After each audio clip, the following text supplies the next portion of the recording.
So welcome to the first ever episode of Selling Sussex. Today I am joined by Abby from Within Walls. Welcome, Abby. Hi. Thank you for joining us.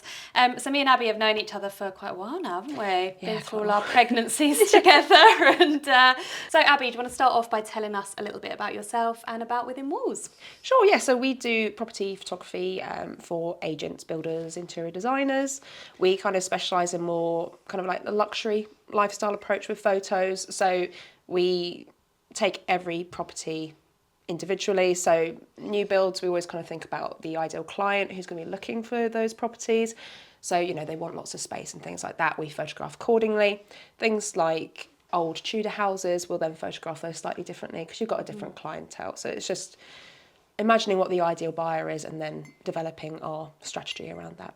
So it's not just photography you do. Do you want to talk a little bit about the other services you provide as well? Sure, yes. So we also do floor plans, EPCs and videos as well. So we're kind of like the one-stop shop for agents. So you don't have to get multiple people in. It's so much more convenient for vendors when they can get all of their marketing done in one visit as opposed to having loads of people over like a week or so. So we'll do floor plan, an EPC, the photos and the video if all are necessary, and we get it all done within 24 hours and sent across to the agent. Obviously, in regards to property photography, how important is it to have a professional photographer to take those photos? I mean, I often get asked, like, "Oh, Amanda, I've got a photo I've taken on my iPhone of the house in the snow. Can you use this?" Which is lovely, and you know that's great for me to maybe show people when someone's buying the property. But for the marketing perspective, how important is it? When you have professional photography done of your property, it can really alter the perceived value of the property. A lot of people don't realise that when you're doing photos of property, the lighting is, I would say, slightly illogical. A lot of the time, for example, if it's bright outside, then we'll add the lights on. If it's dark outside, we turn the lights off. Yeah. So if you're taking the photo by yourself, obviously if it's quite dark, you want to turn the lights on, and actually that makes the photo look darker. You really need a professional photographer to basically do a really, really good job. A really good example of that is I went to a job where it was the second agent. Basically, the vendor was really, really keen to move very, very quickly.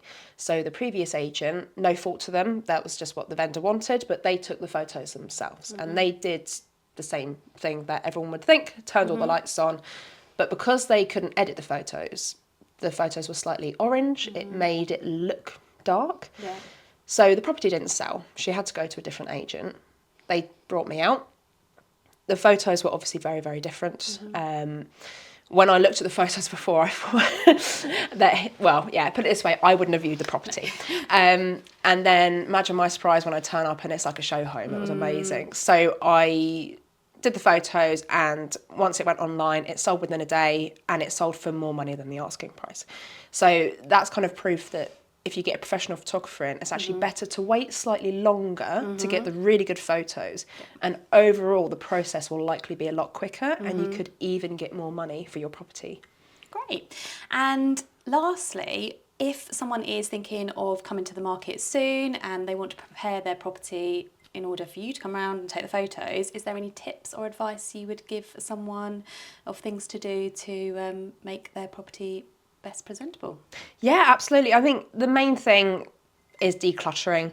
I think the more stuff you have, the more difficult it is for people to see past it. A lot of people will take things at face value. Yeah. So if you can't see through things, a lot of people do struggle to imagine themselves kind of in that house if all of your stuff's in it. Obviously don't completely clear your house out, you know, you still want it to look like a home. Yeah.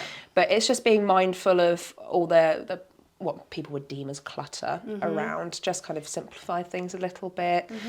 And things like adding fresh flowers and stuff like that, it makes such a huge difference to houses as well. Yeah, great. Thank you so much for your time today, Abby. And if you would like some more information about Abby's services or would like to find her details, they'll be found at the bottom of this video.